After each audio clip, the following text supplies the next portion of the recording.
Thomas close down there. The goalkeeper, Thomas, could be in again. And the referee is going to give handball here. Oh, you don't know the rules, mate. You jumped the gun, innit? Eh?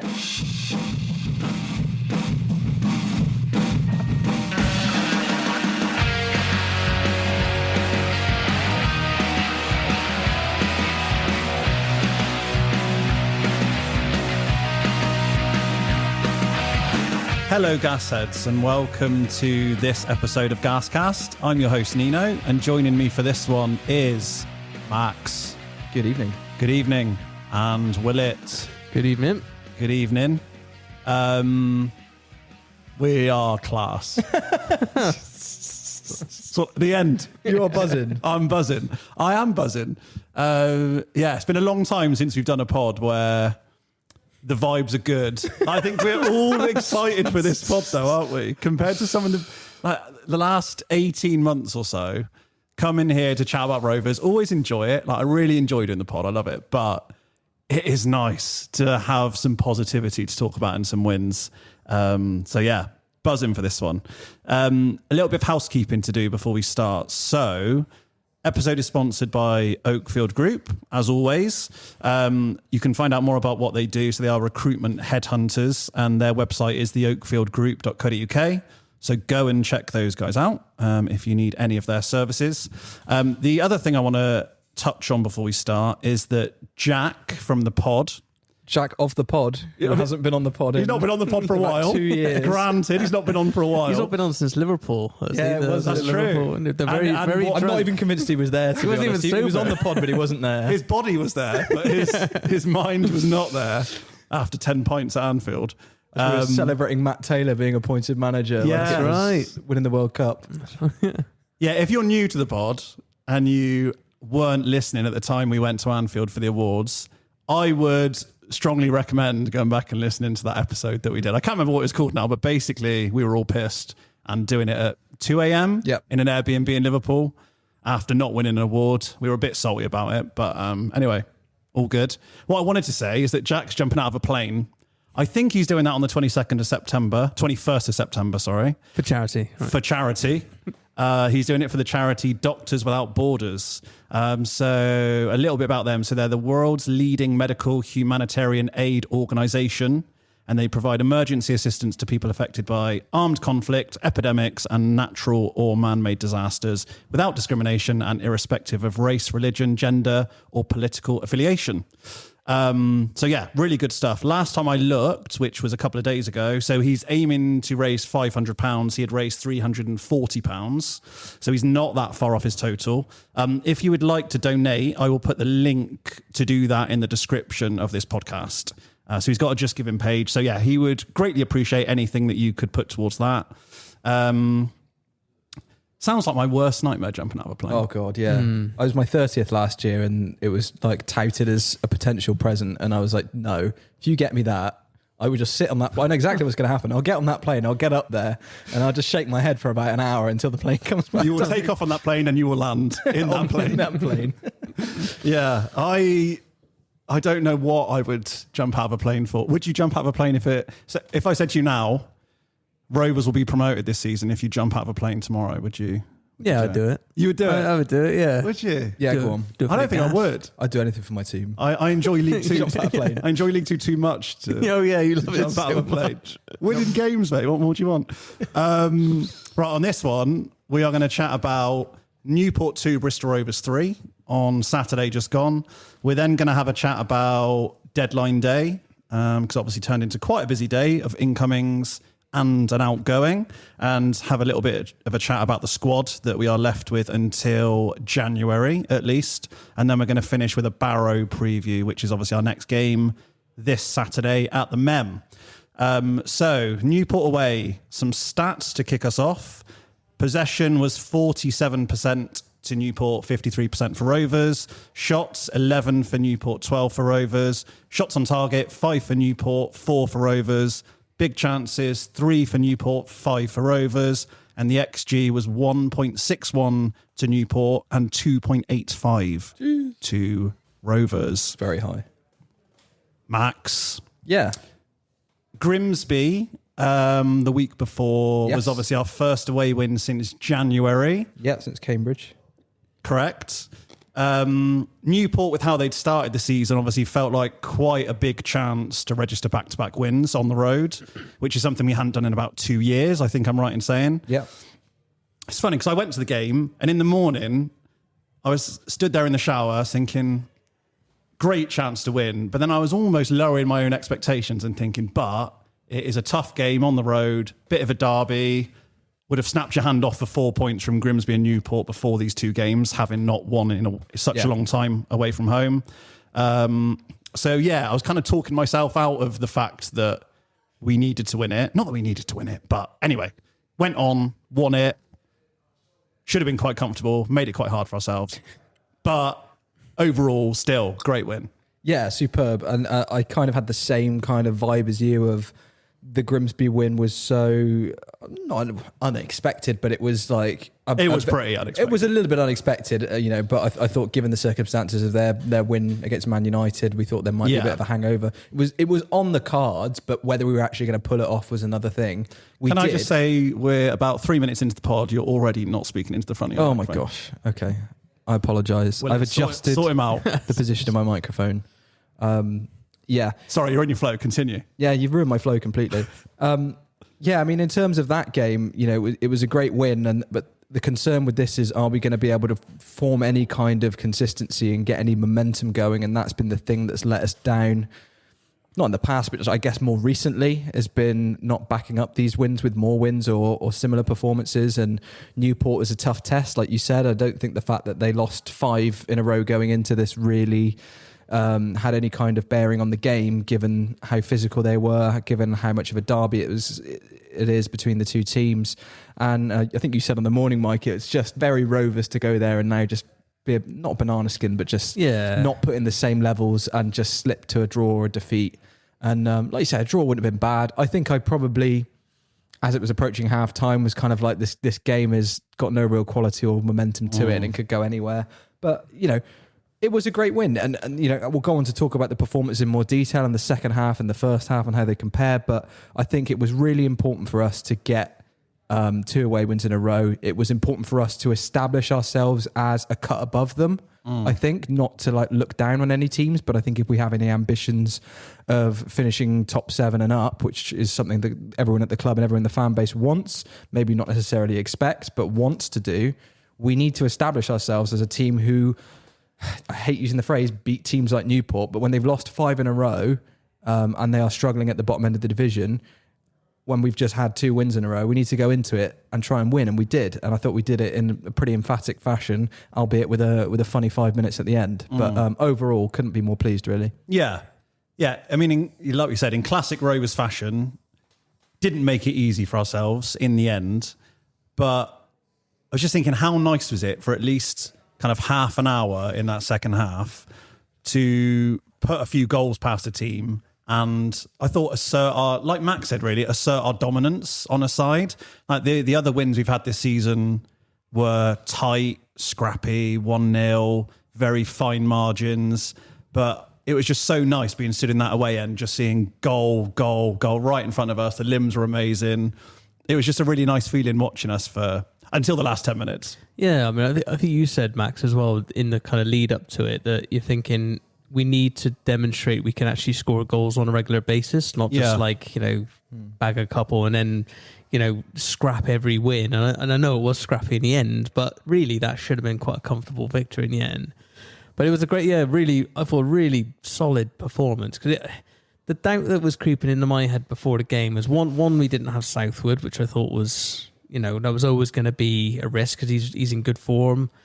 Don't really know much about Brad Young. It's not like we're putting in a sort of seasoned professional. He's got an opportunity, and I thought he had a really sort of solid game. And he just had 4 put past him by Spurs kids as well. Exactly. Not saying it's his fault, but no, of course. But sometimes you concede 4 goals. There's just always going to be question marks over you. But no, I thought he came in, did really well. But like the other doubt in my mind was, there was this kind of narrative as the media always try and spin it as like it's a derby just because we're kind of close. But I was really like, really, is it derby? I've never considered it a derby. However, I think it is more of a derby for Newport, and I often find it is often the case for Welsh teams against us, like Bristol, like because we're not far from Wales. They seem to zero in on teams like us and be like, right, that's our rival. That's our English rival. Hate us. Yeah. Like It's an anti-English thing as much as it is a local. Oh, thing, absolutely. which I fully understand. Yeah, I totally get it. And like, and because we're like the target because we're here, we're just across the bridge, so that's it. But like the atmosphere from watching it on the TV, I mean, it looked like they were fired up for it. The fans were, well up for it. Players are like, I thought they started quite well, Newport getting stuck in, and I thought, they're treating this like a derby, and we're not. But I thought, to be honest, both halves, I know the first half was a bit of a non-event, but I generally thought we were in control of that for the most part, played most of the decent football, and we just took them apart second half. But yeah, I thought we overcame that sort of derby narrative because I think it was just a much bigger game for Newport than it was for us in that respect. For us, it was just another game, but I thought we managed it really professionally. So on the train back, we sat at a table with a lad who was sat on his own, a guy called Dan, who we made friends with. Lovely bloke, actually. He's a Yeovil fan. He was doing some ground hopping, and he went to watch Newport Rovers that day.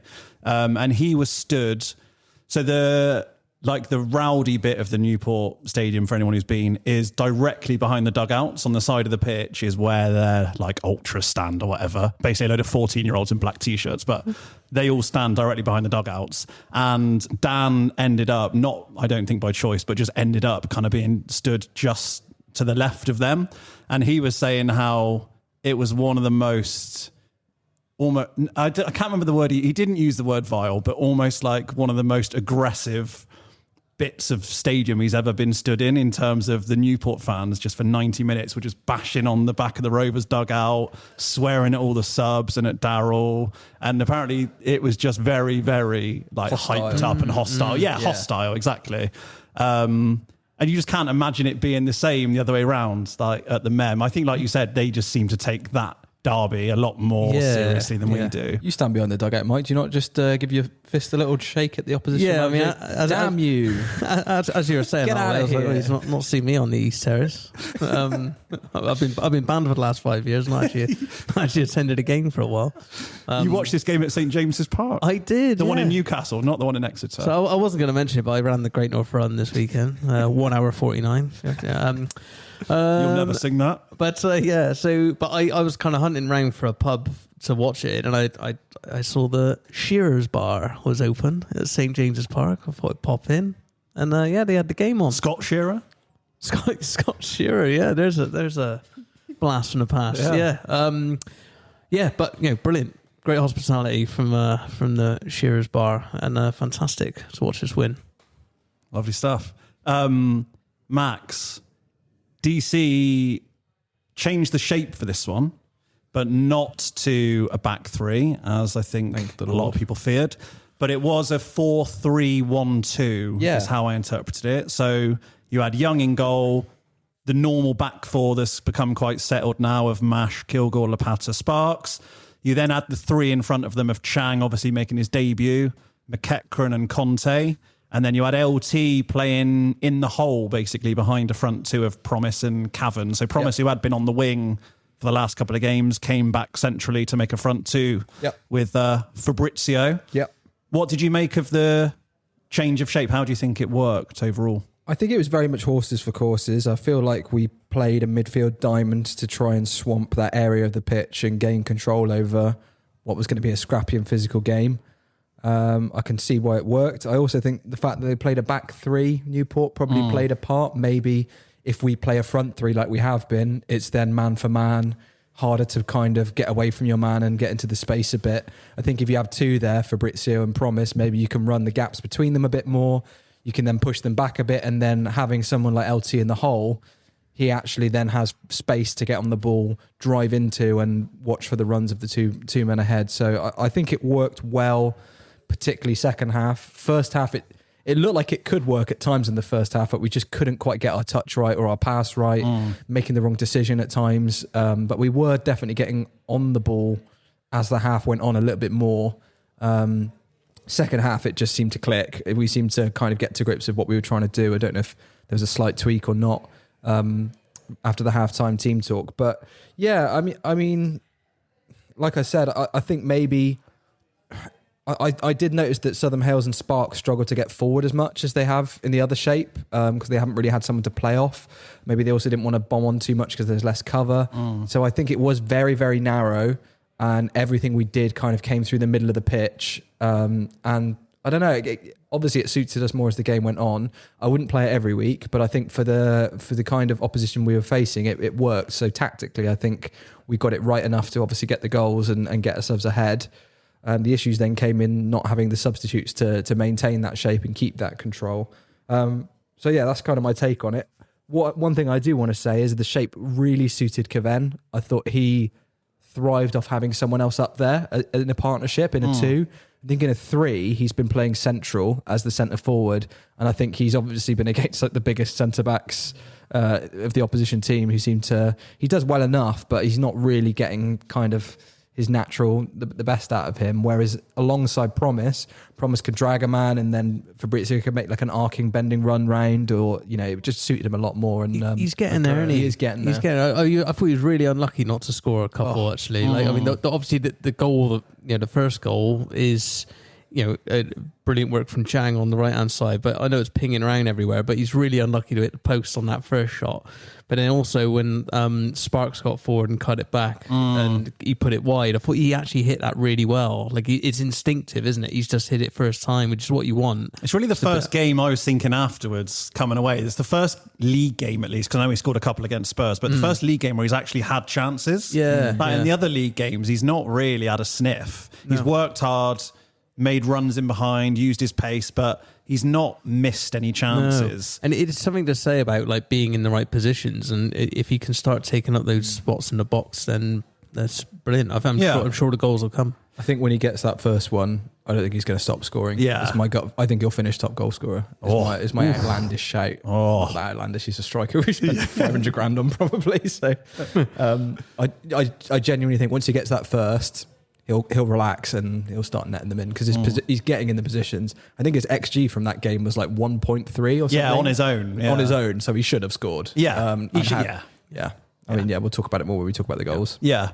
Willett, in terms of the first half, it's tough to find anything to say about that first half because it was a little bit of a non-event. I thought the ref killed it a bit as well. He had his whistle in his mouth every 20 seconds, just giving fouls for nothing, just breaking up the game. But I listened to Alfie Chang's interview afterwards. I don't know if you listened to that, but he said, I've got his quote here. So away from home, it's always good to keep a clean sheet in the first half and get through it without conceding. And I thought that was just such a good point that when you go away, especially like we were saying, their crowd up for it. The last thing you want really is to go there for them to get in front in the first 15, 20 minutes. The whole stadium then is even more up than they already are. And then it becomes quite an unpleasant afternoon in Newport. I mean, it's always an unpleasant afternoon in Newport, but it becomes an even more unpleasant afternoon in Newport than it could have been. So I think there's a lot to be said for just in general when you go away, especially when you haven't done that well away from home in a while. Yeah. Go in there, almost killing the game, and then waiting for it to open up a bit in the second half. Well, also, I mean, it kind of comes on to that point I was making about how it was a hostile atmosphere, they were fired up for it, but if you can get through that first half unscathed like we did, and it was a bit non-eventful, but I thought generally we kind of controlled the pace of the game for the most part. I never felt threatened. No, but then naturally when you get in at half time, their home fans quieten down, everybody calms down, got a 15-minute break. It's never the same for the second half. It's suddenly gone quiet, and now it's neutral again. It's 0-0. We got 45 minutes. Obviously, Darryl Clark, he's experienced and good enough now to be like, right, start to turn the screw because we've been the better side here. They've shut up.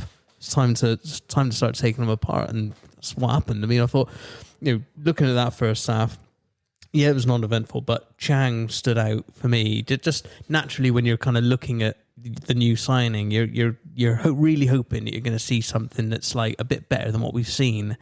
And he was brilliant, I thought. Like without sort of pulling up any trees necessarily, but I thought he was just overall is kind of his first touch. He was aggressive, got stuck in, and also as we saw in the second half, kind of just looked to get forward and played a part in two of the goals. So an almost perfect debut for him.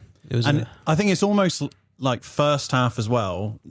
You're just kind of assessing what the opposition have got. Like obviously they're on a bad run, but you're just like, okay, what have these actually got to throw at us today? Like, what are we dealing with here? And like I said, first half, I just didn't really feel that threatened by them. And then in my head, it's almost like DC got in at half time and was like, lads, we haven't got much to worry about here. So we can afford to, like the fullbacks can be a bit more adventurous, get forward a bit more. We don't have to worry about keeping our shape as much. It just felt to me like suddenly in the second half, Sparks was getting down the wing more. Southern Hales was getting down the wing more. Chang was making runs into the channel. It's almost like the reins were let a bit more loose, maybe. Let's go on to the second half, Max, where all the fun happened. Felt to me like we started to play, because with that system, so the 3-1-2, the diamond, whatever, obviously the strength of that is midfield dominance. You've got basically 4 players in there, all in a central area. Obviously, the downside, like you said, is that it can be a bit narrow if the fullbacks aren't getting forward, but you do have numbers in the middle. And I thought second half, we were just getting the ball into LT in the little pockets, almost like the other side of their defensive midfielders. And yeah, I just thought his performance in the second half was superb, basically. Yeah, LT was...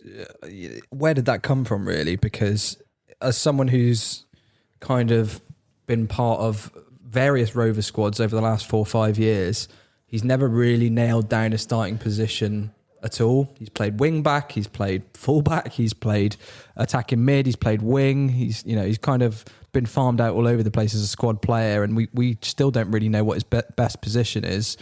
I thought maybe he might play on the wing in a 4-4-2. That's what we were doing in pre-season. I wasn't really expecting him to get much game time, particularly after the way we kind of set up after the first 3, 4, 5 games. Satiri randomly got a start at Grimsby, came off injured. I think, did LT come on for him? Potentially. I can't remember who came on for him, actually. Off the top of my head. Yeah. But yeah, I saw LT in the starting lineup against Newport, and I was like, really? I would like to have seen someone else given a go there, but obviously Satiri wasn't fit. Harrison also had a cold or something, so they couldn't start the game.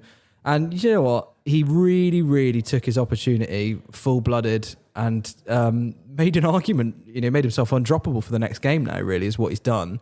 He's could and should have probably had a hat trick. It's his first career brace. He looked. Is that right? His first career brace. Okay. Yeah, he's looked a threat all game. His running, his energy. It was so good to see. The first one was obviously a bit of a scrappy finish after rebound off the post, penalty shout, and then it falls to him and he does his best not to score, but somehow it goes over the line. Then he has the one immediately from kickoff where he closes the keeper down. We could debate that for hours. It doesn't hit his hand. No. He does foul the keeper, in my opinion. And he admitted that himself after the game. He does foul the keeper. So I don't think the goal's standing, even if that foul's not given, because I think the ref blows up either way. Yeah. But immense running and energy for him to do that. And then the third goal, amazing pressing trap from the other 2 strikers, by the way. But for it to fall to him and just one touch, out your feet, run and absolutely twat it. Yeah. I love a goal like that. It when it hit the net, there was such a nice sound of like back of that net. And he fully deserved it, and he was rightfully man of the match. I did not expect it at all, especially after the first half. I thought he had a poor first half. It just goes to show that at this level, with the right players around them, and if the players in the right mentality, in the right headspace, in the right system, they can really get going. And LT's been here a long time, and I really would like to see the best of him this season. This should be a level where he can impose himself. He's 26. That's still quite young, particularly at this level. I did like as well how much the team kind of got behind him after the goal celebrations, and at full time they were pushing him towards the crowd and almost celebrating him, because I think he has been particularly as one of those players who have been part of that relegation last year and played a lot of games last season, it would be easy to turn on him after a few bad performances. So he needed that performance to show, I'm part of this group. I'm going to contribute a big amount this season. It was good to see. I think I agree. I've never been sure on LT for all the reasons you just described. Really, like where he'll have 2 or 3 games you think, blimey, he's on it. He's on it at the moment. He looks in good form. He's either like such a confidence player, and suddenly when something goes wrong, he doesn't quite pick himself up and dust himself down. But I mean, Darryl Clark's been really positive about him, saying he went away in the summer and got himself really fit. He's come back, he's ready, and he's I could see he'd be a good ally for Clark.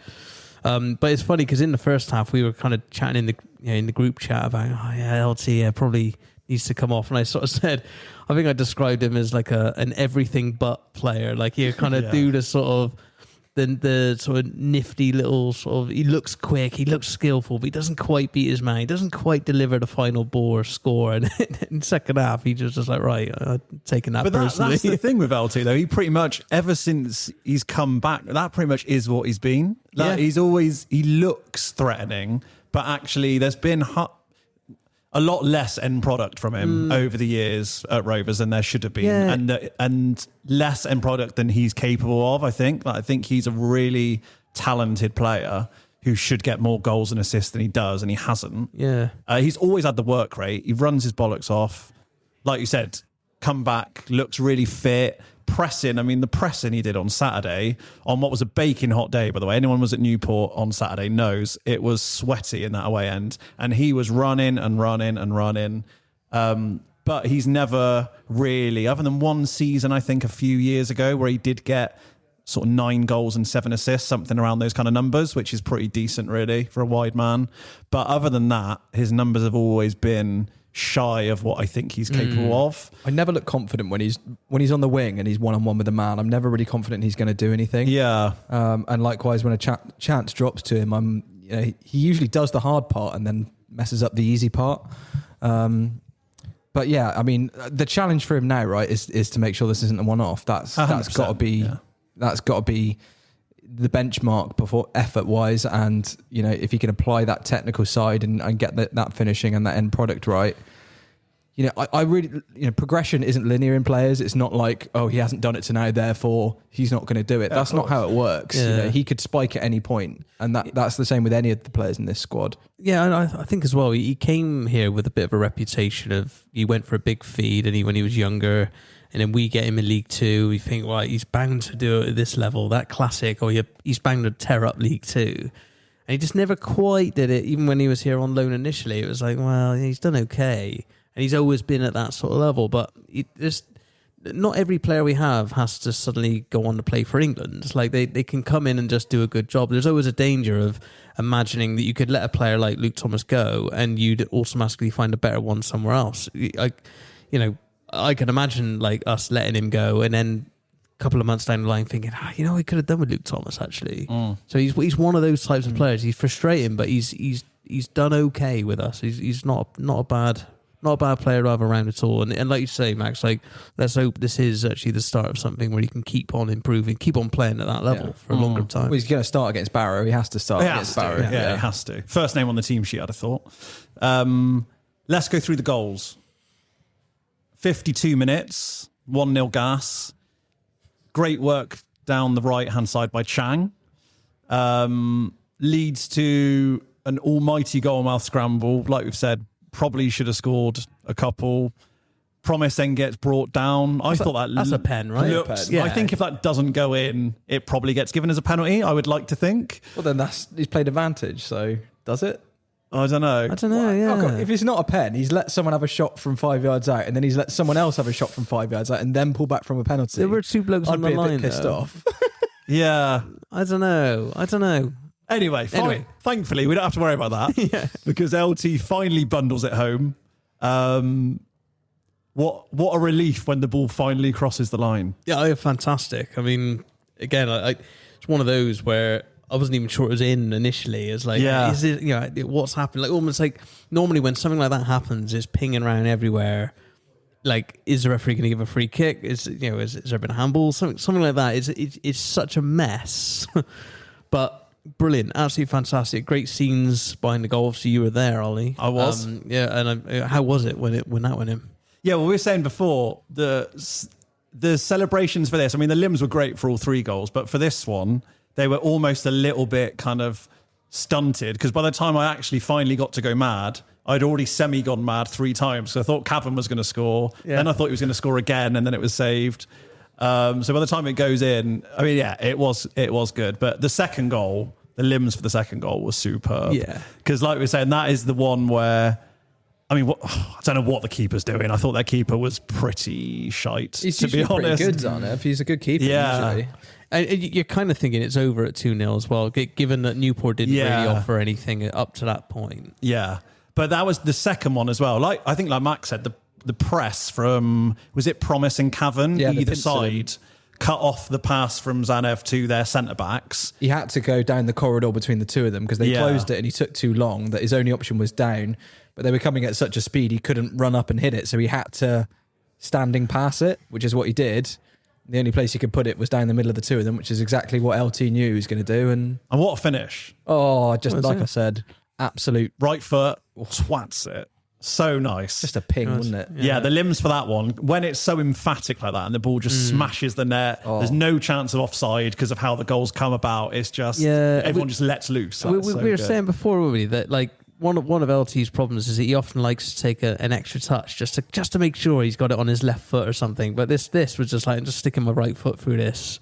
And like, it even kind of looks slightly awkward as he kicks it. But it's like, it's just fantastic. Just get in, 2-0. It's almost one of those ones that makes me think he takes it as confidently as he does because he's already scored. Like if he hasn't already scored in that game and he gets the same chance, I don't know if he takes it that confidently. But yeah, it was brilliant. So good. And then third goal, so 72 minutes, 3-0 Gas. Max, Ellis doing Ellis things, scoring headers. Yeah, he didn't even look warmed up, did he? He was like playing in first gear. He just almost walked up to him and just went, I'll nod that in. It's just so easy for him.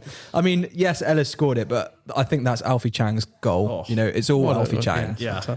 Big bang Chang. Both Promise and Ellis were just queuing up for that at a walking pace just to nod it in because the work he did, and he dragged 3 players with him to that byline. They were all they knew that cross was going to be dangerous. They were all going all in to stop the cross. And somehow he's got past them, got all the way to that byline and just hooked it perfect over the keeper. The keeper should do better. Zanev was flapping in the air. He's come for it and missed it effectively.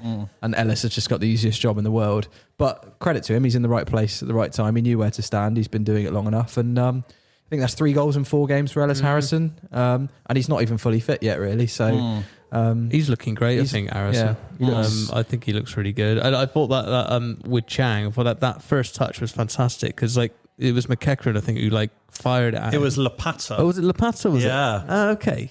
Yeah.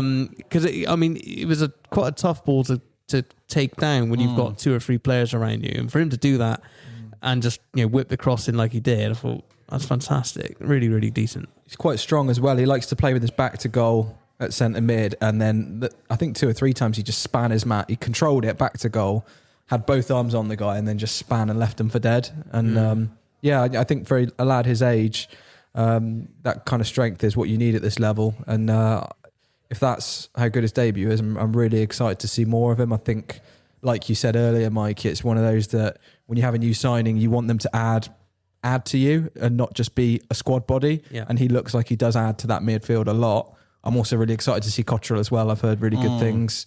I think he can be a proper Ollie Clark box-to-box type. So you're ruining our deadline day. Sorry, man. Sorry. I just mean, but with Chang, he adds to us. I really hope Cottrell adds to us as well. Yeah. That midfield's looking a bit better now. So Chang, great performance for him, and more of the same, please. I thought that Lapata ball was unbelievable. For a centre, because we were saying on the last pod how Kilgore and Lapata like head stuff away, bodies on the line, but they're kind of not ball playing centre backs. I can't remember who it was that rolled it to Lapata. It might have been McEachran that rolled it to him, and then he's just first time whipped that round the corner. Like you said, it was a difficult ball for Chang to bring down, but I just thought the vision for him to just pop it over the top of him into Chang's path. Yeah, superb.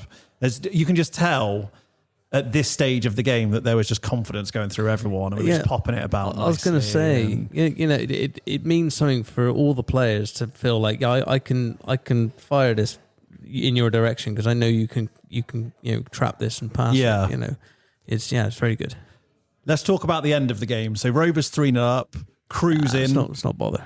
I was thinking this is doing wonders for our goal difference. Heading for a really comfortable 3-0 win. But Rovers are Rovers. They like to add more grey hairs to my head each time we play, and they did so again after this one. So, yeah, turned into a bit of a crazy last 10, 15 minutes. A very uncomfortable feeling in that away end until the final whistle blew. I mean, it's classic Rovers. I mean, as I said, I was in St James's Park watching it, and there were quite a few people in there. 400 locked outside. Yeah, exactly. I told the staff, I was like, it's going to, the gas are going to descend on this boozer when they realise the game's on.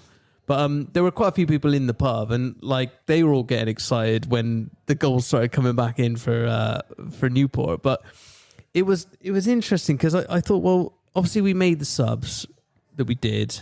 I mean, Sotirio comes on, all right. Mola comes on, all right. But there was a part of me I thought, particularly with Mola, because when I saw him, I thought, oh, right, he hasn't disappeared. It was one of those, when you see the starting 11, I didn't really clock who was on the bench. You never really look for defensive options on the bench. You always sort of think, who are the attacking players who can change a game? You sometimes you're just blind to it. So when I seen him coming on, I thought, oh, right, okay, he's still around then, Mola. And then I thought, my logic, I know it went wrong. And I know, Max, you got a few things to say about Mola, possibly. I have more than a few things to say about Clinton Mola. But None I of was them thinking, because I feel the same way. Like he's had a torrid time of it. But I was thinking maybe Clark is thinking along the lines of, you know what, we're 3-0 up here. We can introduce players like Mola and Senior and players who have been a bit down on their luck from last season, poor reputation. Maybe I can chuck them in. We can see this game out 3-0. They can be a part of the celebrations at the end. Everyone's walking off the pitch feeling really great about themselves. Instead of that, like Mola comes on and at fault for one of the goals for sure, and it just, as well as like just about hanging on, it was just poorly managed that last kind of 10-15 minutes, wasn't it? It just felt like if we'd have played for 5 minutes longer, we'd have definitely conceded again, I think. That whistle had to go when it did. So yeah, it's a bit of a concern, but at the same time, we were saying before, Ollie, that you can win that game 3-0 and feel like we're flying now, we got nothing to worry about, we can take this division on, but actually conceding 2 goals but still winning the game at least puts you on notice a little bit. It makes them all feel like, okay, we haven't got it all our own way. We still need to switch on, and hopefully there's some lessons to learn from that. Exactly. I hope. It's all, in a weird way, I agree. I almost think early in the season, it's kind of, it sounds weird. It's almost like the best case scenario of you still get the 3 points, you still get the win, but you can also come away going, all right, but there's still lessons to learn from that. We still know where we need to improve. I remember saying after the Cambridge home game where we won 1-0 and it was backs to the wall in the second half and we defended brilliantly, kept them out. I remember saying on the pod then, before the Grimsby away game, that I think that'll give the lads a bit of confidence that actually we can be backs to the wall, dig in and keep a clean sheet. We did again. And then we did it again at Grimsby, because you've almost then got that reference point as a player to think, okay, well, last weekend we did exactly this and it turned out fine, and then it turned out fine again. So I kind of think from this game, all right, we're 3-0 up, concede 2, gets a bit nervy, hang on, make it a bit uncomfortable for ourselves. It's almost then another reference point where if we go to Colchester away in a couple of weeks' time and we're 2-3-0 up, hopefully, that'd be nice. But then Kilgore can say to the lads, all right, look, remember Rodney Parade? We made that very difficult for ourselves. Let's not do the same thing again. Yeah. So, but yeah, Max, change to a back 5 for the last 10 minutes or so with the extra time. As we said, Mola came on. DC kind of held his hands up after the game in his post-match and kind of said that last 10 minutes is on me. What were your thoughts on how the end of that game went? I like that he said he wouldn't have changed to a back five unless he had to, because he didn't have any midfielders on to keep the shape and keep the control. That's kind of encouraging to me that he knows that we are more in control of games in that shape, at least in this situation, and that he didn't really want to revert to that shape. I also do think he's pulled a managerial masterclass there by doing the old "I'll take the blame here," when very much I think the players who came on. I agree with what you said, Mike. I do agree with why he did it, and the thinking of, Mola, Senior and Soteriou are all quite, they're working hard, I guess, but like I think mentally they're not at the same. They haven't broken past or out of that like dark cloud that a few of the others have. They've all got reputations to rebuild, haven't they? But some of them from last season are on the other side of that. LT, I think now, especially after yesterday, is on the other side of that. I don't know what you'd want to call it, like that cloud, I suppose. It's almost like some have broken through the last season's rut and some haven't. Yeah. And I definitely think those three haven't. Like I thought Senior had a great pre-season, but since his red card, he's kind of come out the side, and Southern Hills has been great. He's not really going to get the same opportunities now, unfortunately, but that's the nature of it. And then Soteriou just isn't really getting going at all at this level for whatever reason. He just needs some kind of injection of confidence. But I think bringing on all those players at once probably was a mistake. But, I guess at 3-0 up, you think, with 10 minutes to go, we're not going to lose it. And I guess thank God we had that 3-goal cushion, because it gave us the safety net we needed. Do you think bringing any player on in particular was a mistake? Clinton Mola, yeah. I would have brought on Taylor Moore instead. I mean, I'm not a great fan of Taylor Moore either. Don't get me wrong. This isn't like a tirade on Mola. I think Moore has equally been woeful and a fault for a few goals. But I was going through it earlier, and I don't want to. Do you know what? I'm not gonna go in too hard on him, because, as we'll go on to talk about with other players, I think sometimes you can be negative for the sake of it, and build up a bit of an agenda on a player. We all know Mola has not been good enough. I don't know anything about the guy's attitude this season. I know there was a lot of talk about it last season. Daryl's continuing to play him. If Daryl's continuing to play him, then that's an endorsement in my eyes. It's just not going right for him, and he was at fault for the second goal. He didn't put enough commitment into blocking that low ball, where I think Lapata and Kilgore would have. I tell you what, I will. Sorry to interrupt you, but I tell you what, I will say about Mola is that, because I know there was noise about him being one of the two players that DC said could leave at the end of the transfer window, and leading up to deadline day, I was thinking, I wouldn't mind if he left, because he's not been great for us. But I also feel like it would leave us a little bit short in the kind of left back position. You've obviously got Sparks there, who's playing brilliantly. Hopefully he stays fit, but if he gets an injury for a month and comes out the side, you've got Belongo, and I love Belongo, great guy, but he's not of the level. I'm sorry. I just don't think he is. I'm happy for him to come on for 20 minutes and give us a bit of energy, a bit of pace, win a few headers, fine. I don't particularly want to see him playing 5 games in a row at left back when we're trying to achieve something in this league. So I'm quite glad that we do have Mola around as someone a bit more experienced, a bit more reliable, he says. But, I'm just glad that he's around still, I think. I think if he'd have left, I would have liked to have seen another left back come in, basically. But yeah, he wasn't great when he came on. He needs to sort out whatever's going on quite sharpish, really. If he's going to be a part of this squad and going to be a part of the group and playing games, then he needs to really start performing. And every time he's come on the pitch, he's done the opposite of perform, really. So he needs to do better. There's a few cup games, I think, in the next month, in the under-21s games, the Virtue Trophy. Maybe he can get some minutes there and try and put in a better performance than he did last time. And if he puts the effort in and he starts to turn the performance around, we'll get right behind him. Yeah, of course, I don't care how bad he's been in the past. He, like anyone, gets given a clean slate if they put the right amount of effort and attitude in. So I just really hope, he knuckles down, works hard in training. Daryl's still picking him, so he must see something.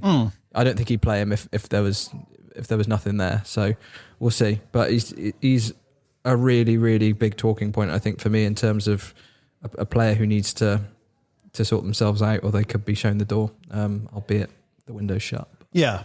Let's have a chat about the end of the window. So deadline day ended up being quite busy.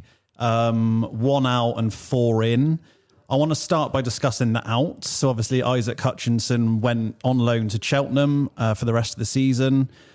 Before we discuss that transfer from an on-field point of view, obviously I don't want to gloss over what happened with the voicemail that probably most people have heard now. So I think it was the day after deadline day when Isaac Hutchinson's fiance put a voicemail on social media, or not a voicemail, sorry, just a call that she'd received that was recorded of a Rovers fan calling her up and swearing down the phone at her, calling her a slag, saying that he hopes Isaac Hutchinson dies on the pitch and stuff like this. I was listening to it, I was almost like gobsmacked and speechless at what I was listening to. I just think, we all obviously love Rovers, love football. We've been doing this podcast for 10 years. You wouldn't do that if you didn't love Rovers and Rovers didn't mean a lot to you. But there is a line that went so far beyond that I just can't quite comprehend how someone thinks it's acceptable to call the family member of a player and abuse them down the phone and say that they hope they die on the pitch. It's just, I find it mind blowing. Like, even if we've all got our opinions on, all players, but obviously, Hutchinson is one that has divided opinion during his time at Rovers. There's some fans that didn't like him, didn't rate him, didn't think he's played that well. That's fair enough, but he's still a human being who doesn't deserve anything close to that level of abuse just for not performing at his best potentially while he's been at the club. And I just thought it was disgraceful, to be honest.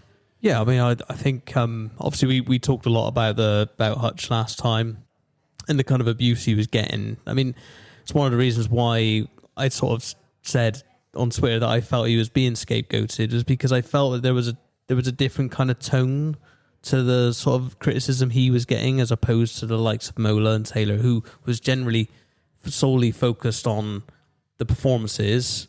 But like with Hutchinson, there was a bit of an edge to the kind of things people were saying about him, which I thought was completely out of order. I couldn't understand it, because it wasn't like Isaac ever come out and sort of said anything particularly negative.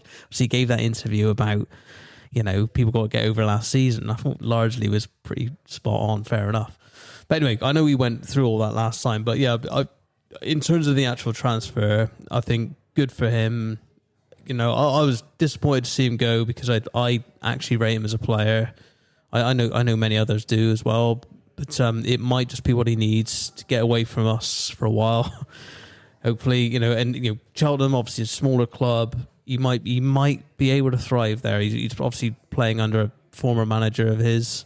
It might be just what he needs. So yeah, best of luck to him. I was kind of delighted to see him score actually on the weekend. Yeah, same. I was straight away as well. I think you said it, Max. I was, yeah, brilliant, fantastic free kick. So yeah, good on him, and hope he's feeling good about himself, and he could and who knows, he's still got another year on his contract here. I think after this season, you never know, he might come back and still play a part. Unlikely, but that would be some story if he came back round and was able to turn it around with us from this position. But agree with everything you said about the abuse is completely unacceptable. How anybody thinks they can just say that freely like that. And Daryl Clark, I thought, was spot on when he said it ain't just football, it's society in general, and you see it everywhere, that people just feel emboldened to say things like this about anyone, and that's disgraceful.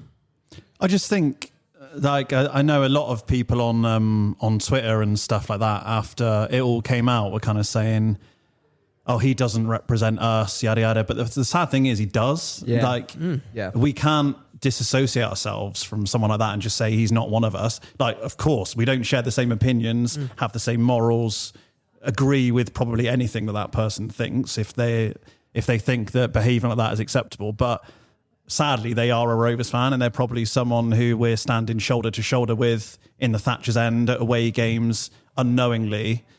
And it just tars like bad performances, bad results. People during bad runs of form go, oh, it makes me embarrassed to be a Rovers fan. Like for me, that doesn't make me embarrassed to be a Rovers fan, but shit like this makes me embarrassed to be a Rovers fan. Yeah. It's just pathetic. Like, get a life. Yeah, it's just some absolute Neanderthal, isn't it? Like, absolute brain dead individual, I'm afraid. And like you say, sadly, they do represent us. It's happening up and down the country, but not to kind of water down and shy away from responsibility. But I do think it is a societal issue, as Darryl Clark said. But we have to address it. I really hope the police and Isaac's family are involved in this, and will get this person found, and who is frankly a coward. Hiding their number, no caller ID, refusing to say their name, and from what I saw in that video, you know, Isaac really stood up for himself and his family, and demanding this person identify themselves. And it's a really, really sad situation. We come on this pod, and you know, I'm not going to make claims that we don't say some pretty harsh things about players sometimes. You know, we do from time to time. But it's about them on the pitch. It's about them on the pitch as much as you can. There's sometimes where the personality does bleed into it, and the character does bleed into it. You have to know where that line is of, you know, with Clinton Mola, last season there was talk of him not applying himself properly in training or turning up late. And, you know, then you start to question the person's character. But I would never, you know, there's a line where you're saying, okay, this person's being unprofessional and I don't really want them at the club, to going personal and saying they're this and they're that. That is too far. And then this is just in another stratosphere to that. It's completely disgusting. Yeah. And I think for Isaac, I'm glad he's out of this environment for his sake and his family's sake. I don't really care about us losing him as a player, because, you know, regardless of if I rate him or not, he obviously does not feel safe and comfortable in this environment. And as a human being, he needs to be removed from that environment and be somewhere else where he and his place of work can feel comforted and respected, because nobody deserves that. I don't care what your opinion is on him as a player. Nobody deserves that. So, good for him. Hope he thrives on loan. I wouldn't blame him if he didn't want to come back, Mike. I know you said I hope he does. I wouldn't blame him, because I think beyond the incident with the call, I think he also just has no relationship with the fan base, really. I agree. So sadly, sometimes that just happens. You can have a good player who just he doesn't really like the fans. Well, at least that's how it seems. I don't know for sure. We as a fan base collectively haven't really seemed to take in him as a player or a person in terms of what he said in his post-match interview and his performances on the pitch. So it's a shame it's not worked out. Hopefully, you know, maybe there is a twist in the tail down the line and we can let it be water under the bridge, but I wouldn't blame him if he didn't want to come back. And best of luck to him. Best of luck. Yeah, well said. Completely agree. In terms of that transfer on the pitch, so it came out on, I think it was Dan Hargreaves that came out on deadline day and tweeted maybe 5 or 6 hours before the window shut at 7 and said, rumours around Hutch potentially leaving, but basically don't expect it to happen. And then obviously it does happen. I think it took everyone by surprise, really, that he ended up leaving at the end of the window. What do you make of the transfer just from an on the pitch perspective? Well, yeah, I mean, surprising. And I was, you know, a lot of emotions really, because the abuse and everything else. I thought, again, like, fair enough, he's got out of this environment. That's probably good for him. But as a player, I thought that's leaving us quite short. And I was concerned that, you know, we don't really have many players like him. You know, we talked about LT. He's probably one of the few also that is quite an attacking player. But aside from that, there's not many. And, you know, he does bring something, Isaac. And he never quite hit his stride with us. But you always felt like there's a player in there. And for us to kind of let him go to another, you know, divisional team, I was surprised by it. But, you know, and of course, you know what I'm like with new signings. I've never heard of any of these players ever. Ever. I don't know who they are. You're telling me you've not heard of Alfie Chang? I've never heard of Alfie Chang. He's played, and I immediately looked at his record. I was like, he's played about 8 games in 4 years. So I was like, I didn't believe, you know, I thought, well, whatever, you know. But obviously at the time he went, Hutchinson we didn't know that we were going to sign 2 more central midfielders. Exactly. And I was spiraling like, we've got no midfielders now. What are we doing? Yeah. Pacing your lounge at 11 p.m. Honestly. I'm thinking, what is going? Like, I think right, we're significantly weaker here, but yeah, we made some signings. We'll go into them, but I think looking at it now, and obviously we've had a game since then, and one of those players in Chang, who I've now heard of, fantastic, and that's actually made me think, okay, and we've still got Cottrell to see, we've still got Isaka as well. So really thinking, okay, now I feel more comfortable with the situation. So yeah. As far as Isaac leaving, I definitely felt this could be a bit of a risk here, and it is a risk, but after one game, I feel more comfortable about it. Yeah, I agree. I still feel like Isaac offers something in midfield that I don't think we have. Like Cottrell and Chang, obviously we've seen Chang at Newport, haven't seen Cottrell yet, but from the player I understand him to be, they're both more box to box, like high energy, number 8s, get up and down, more so than Isaac, who's a bit more of a number 10, like a bit off the cuff, can do something a bit kind of out of nowhere. I'm just not sure that Chang and Cottrell are those types of players, to be honest. So I still think, although I was very relieved that we brought in 2 centre midfielders after he went, I don't know if we've specifically replaced the kind of thing that... Yeah. Do you know what I mean? I know what you mean, but I don't think Darryl has ever really liked that kind of number 10. I don't think that suits him in terms of that kind of playmaker in front of... Who did he have in the... Did he have anyone in his first spell who was similar? Chris Lyons, I suppose, but Lyons played in a 2 usually, or a 3. Yeah. He was never like in the hole behind the striker. A deep line. It wasn't really his kind of system. I think he likes... Bowden was out wide, wasn't he? Yeah. Mainly. He likes like a solid midfield that's industrious with a bit of creativity in there, and then you have your forwards to do the attacking and the scoring, and your wide men. And I think you're right that we haven't gone like for like, but I think what we've got in Chang is somebody who's got an assist on his debut, had a brilliant industrial kind of midfield performance, high energy, and I think that's what we need, because I think we do have a lot of creativity in the side, particularly from the flanks with the 2 wing backs, well, full backs really, but they play like wing backs. McEachran can kind of play that quick ball playing number 6 role, and then I think it just needs that industry in the middle. We said it at the start of the season, the midfield is not strong enough, just Conte and McEachran on their own. Yeah. Excuse me.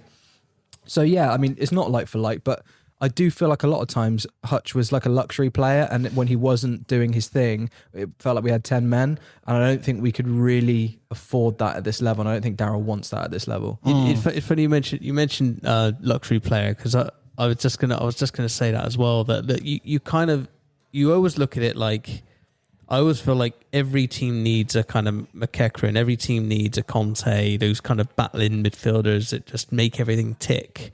But like, not every team does need a Hutch, because he's a kind of luxury player. It just so happens that luxury players are my favourite kind of players.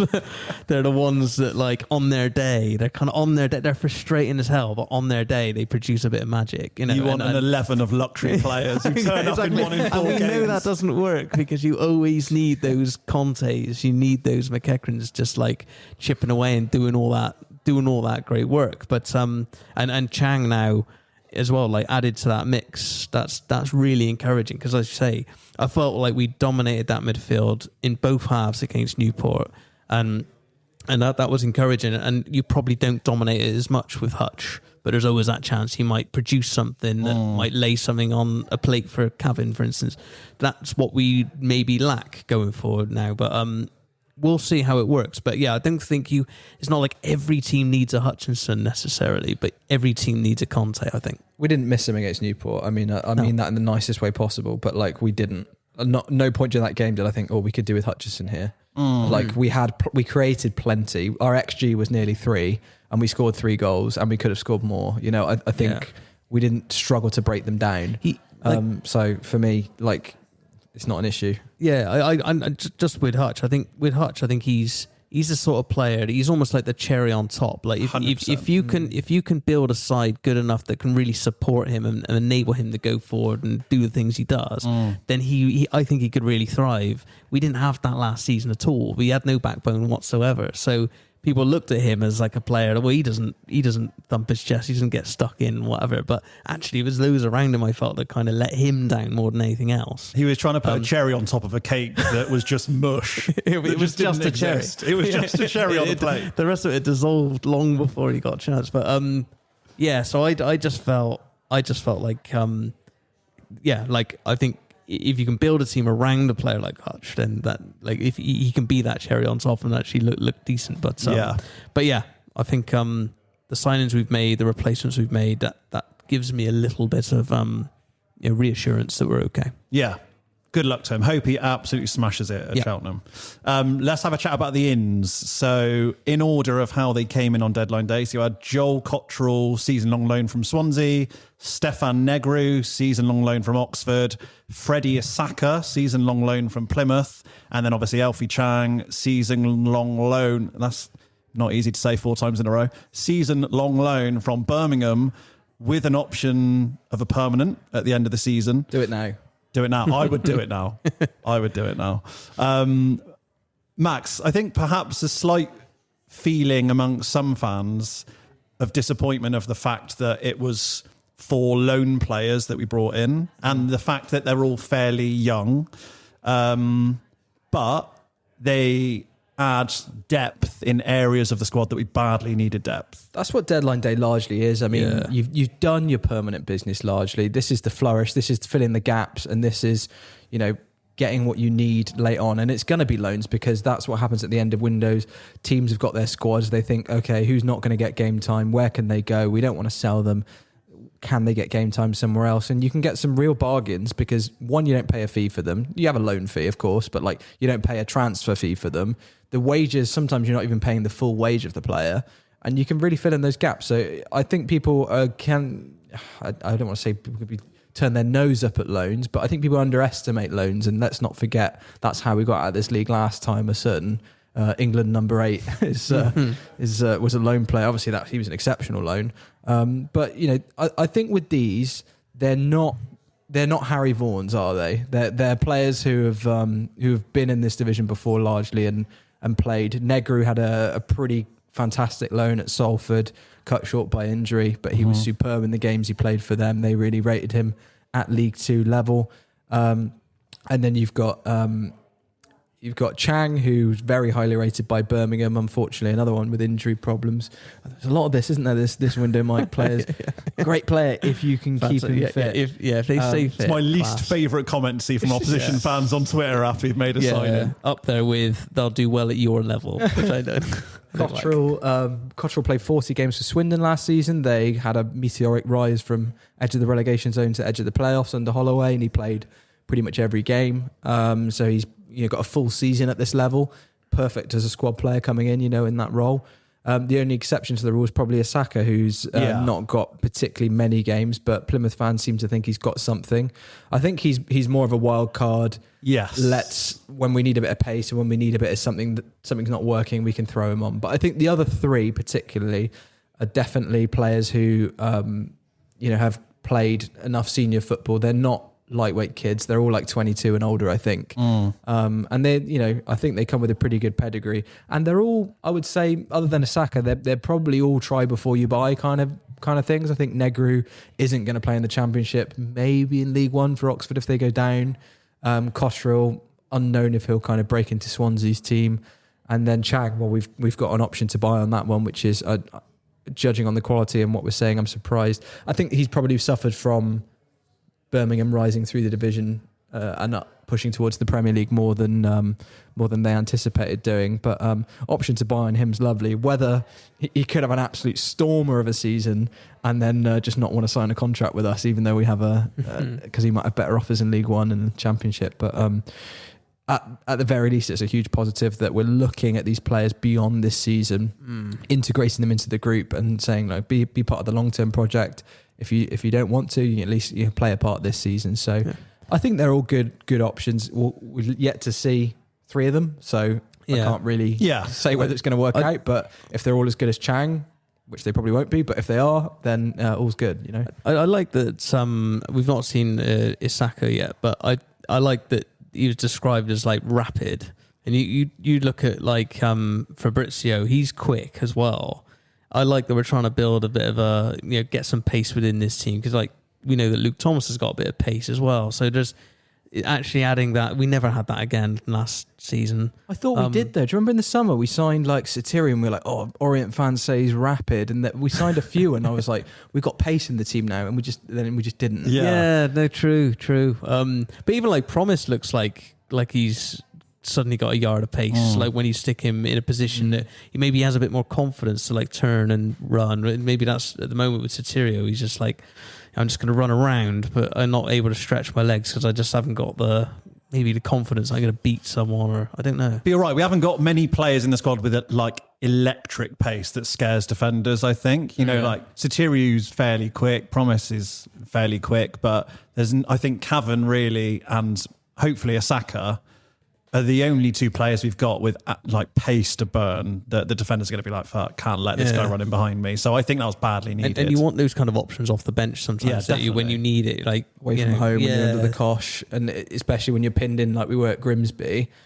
Every time we got it, we had nothing. But if you have someone like Asaka and Cavan up front there, when you are defending a 1-0 lead, you just need to defend, ping it to them. There's two of them up there.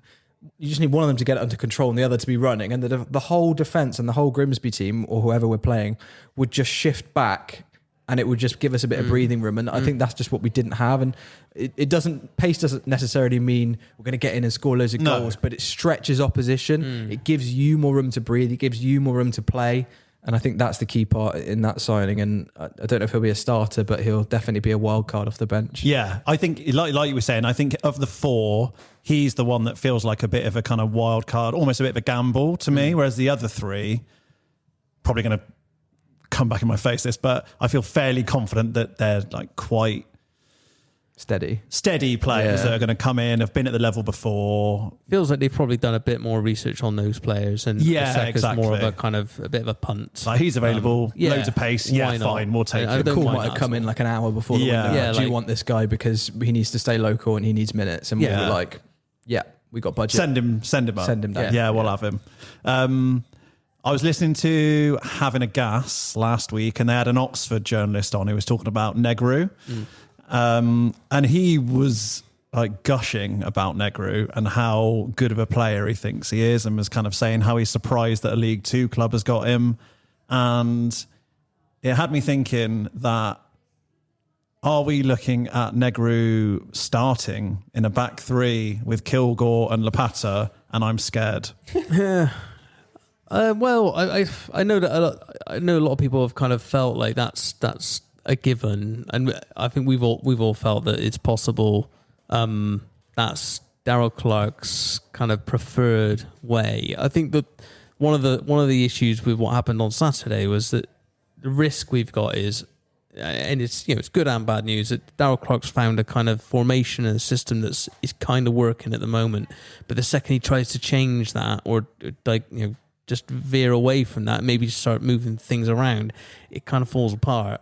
That back four feels so settled now, doesn't it? And I feel now that like he still needs that option to change when we need to, because we won't always be in a position where we're winning and he can change it. We might be behind and he needs to change it. So I feel like he needs more options, and this just provides another option. I think not every week is going to be the same. Things will always change, and that's probably one of the things he's learned throughout management, that I don't just have one system, I need several. Hence why he does change it about a bit. I know people go, why is he changing it? It's because he kind of has to. He knows he has to. He's still learning himself. He's kind of got a bit of a reputation as the Tinkerman, didn't he, in his first spell? He would play four formations in a game sometimes. He'd make substitutions after 20 minutes. Yeah. He's always been that kind of manager, constantly searching and learning about his squad. And I think Negru provides another option should he want to go to a back three, because otherwise we are bringing Mola or Taylor Moore in there, and at the moment they're not stepping up. Negru might be able to, so that provides us with that depth that we haven't had. I think the issue isn't the back three. The issue has been the players in the back three. Yeah. A back three with Negru in it could look very different. Lapata, Negru and Kilgore, 3 really solid centre-backs. Lets Southern Hales and Sparks get higher, lets us have more control in the midfield because then you've got like a flat 4. Lets you have more fluidity up front. I like the idea of it, but we have to give it a go at some point and try it. But I think the issue in the past has been that we've had Taylor Moore and Clinton Mola in there who have severely underperformed in that role. Yes, I would agree. So I guess we'll see. I don't see Negru not playing minutes because I think the quality he has. I guess it's nice. I mean, it's a nice problem to have that we've got such a settled, good back 4 that have been solid and we've been playing well. That another player coming in, it's like it's good to have that issue. But like, what if Kilgore's injury reoccurs? Yeah, of course. From last season. What if he breaks down, or what if someone gets a 3-game suspension? You want someone to come in who isn't going to have a massive dip in quality. And unfortunately, at the moment, Moore and Mola are a big dip from Kilgore and Lapata. So hopefully Negru can be that gap between. That's how I see it. But, I'd be surprised if he didn't try it, is all I'm thinking. He loves to try it. Max, I'll come back to you on this. So in terms of, obviously, window's now shut. Yeah.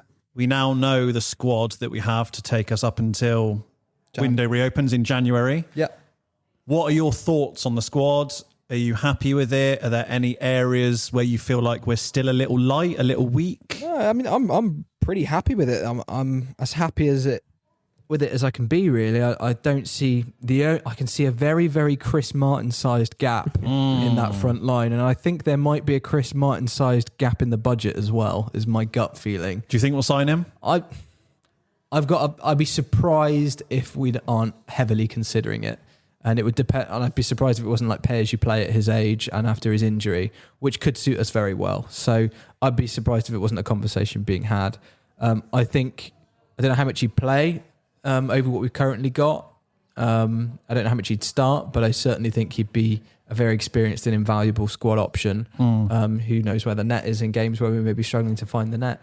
But other than that, I think there's a good mentality in the group. You can see there's a good amount of confidence and a good amount of characters in there, whilst also there is some talent. And I think the most pleasing thing for me is that we aren't even close to our best yet. Nowhere near, I don't think. And I think we have levels to go up. So it's exciting. Yeah, I'm happy with the squad. We'll obviously have to see how these new lads play when they do get minutes. But I expect us to be looking at, maybe bringing in another free agent centre forward, and I would be surprised if it's not Chris Martin. Yeah. And let's not forget there's another window halfway through the season. So the goal right now, obviously it's one game at a time, but the goal is to get into a good position by Christmas and see where we go from there. Because we could be way off it, and in which case it's like, do we blow a load of money to try and push this season, or do we just keep trucking along, keep building this right mentality, and then really go for it next year? We've got to see how it pans out, and I don't think this is a shit or bust season by any means. The key thing for me is sorting that mentality out, which over the last 3 games I've seen a huge uptick in the character, the mentality, and just the heart in this team. This team's got heart now, and that's what you need, a beating heart in the middle of the squad. And takes you a long way in League 2, that. It really does. And we have the talent also within the squad to start going up the levels. So Q Rovers 0, Barrow 3 on the weekend. Well, I mean, if we were to kind of like judge the window and kind of assess how we think we've done, I think in the summer I was pretty like, I wasn't, I mean, again, just to say, never heard of any of these players, but I was also kind of looking at a lot of these players we've signed thinking, well, they didn't play a lot last season, and it has taken a few weeks, hasn't it, to kind of get them all like at least in tune with what we're trying to do. And I think now I feel so much better about it. I mean, you mentioned there about the heart. I mean, you can see it. It's just, this feels like something I've not seen for a long time. And it's just evident. It's just so evident. And, Darryl Clark and the staff. I mean, I keep thinking about the game the other week when the lad got sent off towards the end. Who did we play there? Cambridge game, and promised, like, went in for that tackle, and their lad comes in slightly late, gets sent off. The whole bench were like up and like sort of congratulating Promise, and a few of the players came round and grabbed hold of him like, yes, get in. I thought, that's it. They're all just trying to like shake each other into like, this is what it's about. Like, that win meant so much to that team, and and we've kind of kept it going. They can't play like that every week, and they have to rely on actual skill and talent. But I thought we showed that on Saturday. So again, it's like if we're improving, we're getting better. I mean, it's never just a case of you watch a player for a couple of games and just decide they're rubbish. Every player can improve, even no matter how old they are. Like Chris Martin, friend we just mentioned. Like last season, I felt like he was actually probably playing his best stuff when Calderon was in charge. It was a shame for Calderon that he got injured and we lost that focal point that was making everything kind of tick. But I just think there's always room to improve, and I feel like we've got the right mentality within the group at the moment. Touch wood. And I'm excited. Like Max said, I just can't wait for Saturday now. Are there any, other than Chris Martin, any free agents that you would be tempted by? Yeah, Scott Sinclair's still not got a club, Mike. I don't know what your thoughts on that are. Yeah, I mean, I think he's earned a rest. he did a lot of Pilates. yoga. Yeah, he was very zen last season, and I think he should stay that way. I looked at the free agent list. Not a huge amount there that really catches the eye. I don't know what you thought, Ollie. I just think free agents at this. So after a 3-month-long summer window, if no club has picked up these players, there's usually a reason for that, right? Yeah. So it's either The best- talent, injury issues, age, a few different reasons. But I've got the graphic in front of me. I mean, you could make nearly a five-a-side team out of ex-Rovers players. You got Carriol, Matt Hall, Ali Koike, and Grant Ward on there. You just need a fifth player. But Ali Koike. I'd love Carriol back. Ali Koike's the greatest Carriol, missed opportunity of a player chant ever, because you could have had hot dog, jumping frog, Ali Koike, which could have been an all-timer. Yeah. But unfortunately, the I mean, I can't really imagine the Thatchers End singing that on unison, to be honest. Yeah, I'd love to see it. I'd love to see it. Yeah, some good names in there. Unfortunately, I mean, some pretty shit names. Connor Wickham's one that always seems to come up every window, but he didn't really do it for Forest Green, did he? He last played a game for Charlton in April 2024. No, not for me. His best goal scoring season was at Forest Green in the 22-23 season, where he scored 9. Other than that, he's not really scored that many goals. More than anyone scored for us last year. True. Is Sinclair even listed as a free agent? He's not on it, I guess actually. maybe he's just sort of decided that's it for him. That's a group of free agents who have signed up to be part of yes, the training I group. see. They train together, they play friendlies together, Yeah. they try and put themselves in the shop window. They're free agents who just aren't interested in... They either do it on their own, their agent will do it for them, or they're just like, I'll do what I want. Or they're doing Pilates in Dubai. I don't think Grant Ward's on that list, is he? Grant Ward's on he it. is. Yeah. Yeah. I think I still follow Grant Ward on Instagram. I must remember to unfollow. But he posted something of him playing, scoring for this Against his kids in the garden. Shame he didn't do that when he was employed. No, but all the best to him. No axe to grind anymore. We've moved on. The one name on there that does interest me slightly is Hakeeb Adelakun, who is a shooter, but so he's 29. He's a striker / winger. 29. Last season, he scored 13 goals and got 4 assists for Salford. So obviously in this league, it's pretty good. Season before that, he got 9 goals and 7 assists in 21 games for Doncaster. That's not far off. Don't need a winger. A goal in... No. Got Shakai Ford coming back, mate. And let me tell you, when that boy comes back, Is he going to cook? he's going to cook. Do you reckon? That's a good point about Ford. Yeah, I forgot about Ford. So Shaq Ford has been loving the gas on social media. I don't know if Yeah, anyone's it's true. seen all Yeah. his stories. He's been watching all the games, putting hearts on. He's really, really getting behind them. And I just get the vibe that he's massively buying in. And I think he really wants this comeback to work when he's back from injury. And I was saying to you guys, I know he's out for, I think, three months. I think until December he's back, but or November. But I think that injury may be a really good thing for him, because I think, like a few of the others we've said, he's kind of under that dark cloud of the relegation, and fans would be quick to get on his back. But I think having that time out, letting us build this good character in the squad and this good momentum, when he comes back, I think people are going to be a lot more forgiving and a lot more open to getting behind him a lot quicker and basically be more amicable to him. I agree, for actually. that time out and for the squad being in a good place, and I think he can thrive in that environment versus what was a pretty nasty, toxic environment last season. Yeah, that's so true. He's going to come back into, hopefully, if this good run of form continues, a confident side, a side that's won a few away games, a side that hopefully continues to score a few goals as well. The fans will be in a better mood when he comes back. Yeah, I think it's a good point. I think it could benefit him. Yeah, I agree. To be fair, I'm kind of looking forward to seeing him come back. And Me too. Like you say, I mean, it's not just the players; it's like the fans will have had time to kind of heal a little bit from last season and actually get over it and move on. Because I think, he needs that for sure. And there's definitely a player in there. I'm here for the Shakai Ford redemption arc. Let's see it happen. Right, let's finish off with a quick Barrow preview. So, obviously on Saturday at the Mem, Rovers high on confidence, climbing the table versus Barrow, who are 19th, 1-2 and lost 5 from 7 played. Willett, what could go wrong?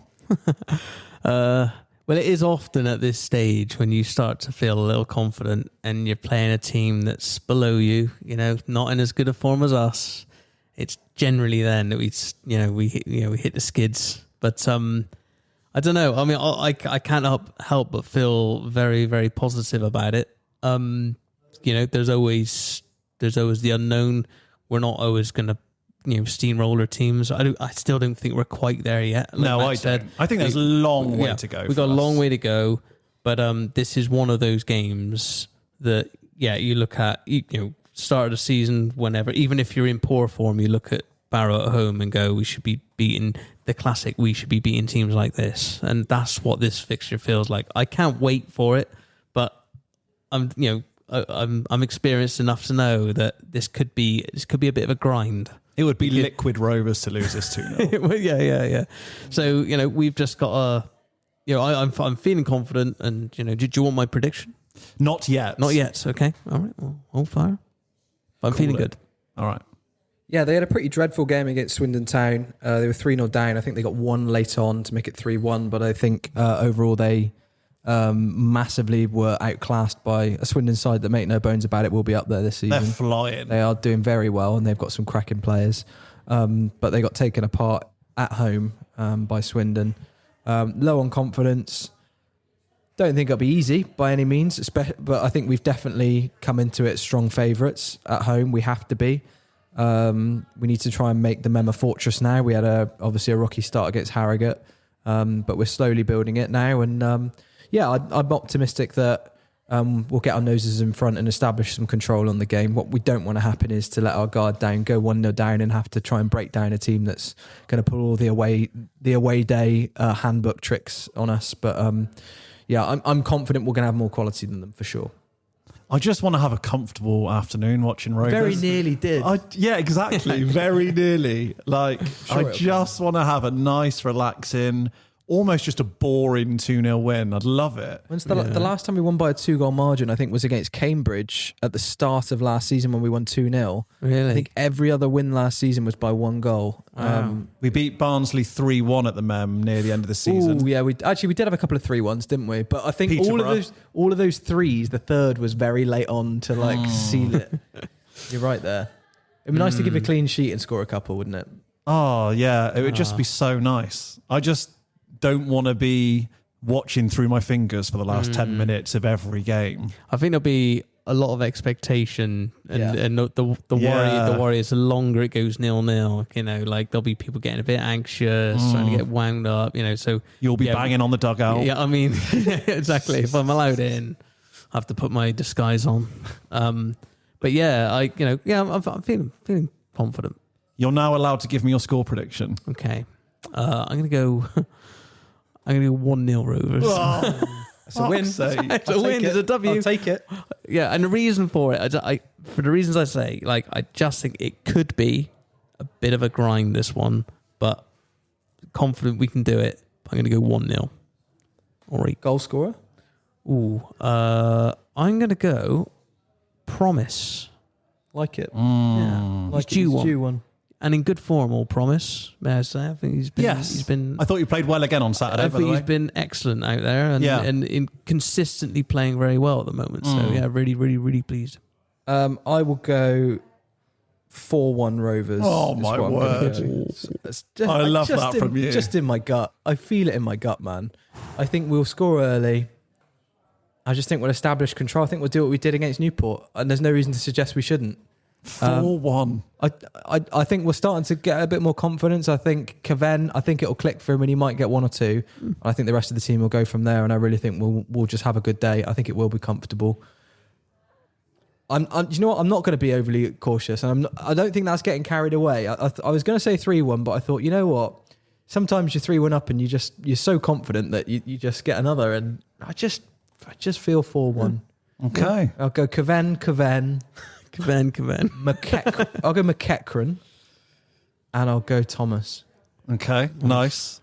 I am going to go for a comfortable, fairly boring, but very satisfying 2-0. And my goal scorers are Caven and Promise. Do you know what? If I want 2 players to score a goal, the next 2 goals, it would be those 2. I think they both. You're right. I think it would do the world of good for both of those players to get a goal. So that's my prediction. 2-0, Caven, Promise. Promise scores the second goal on 60-odd minutes, and then we just cruise to the finish line and wrap up the 3 points. There we go. Very good. Happy days. Right. Thank you to everyone for listening, and we will speak to you again in a fortnight's time. As I said, exactly. The link to Jack's Just Giving page will be in the episode description. So if you can give anything towards that, he would greatly appreciate it. Until next time, up the bloody gas. Up the gas.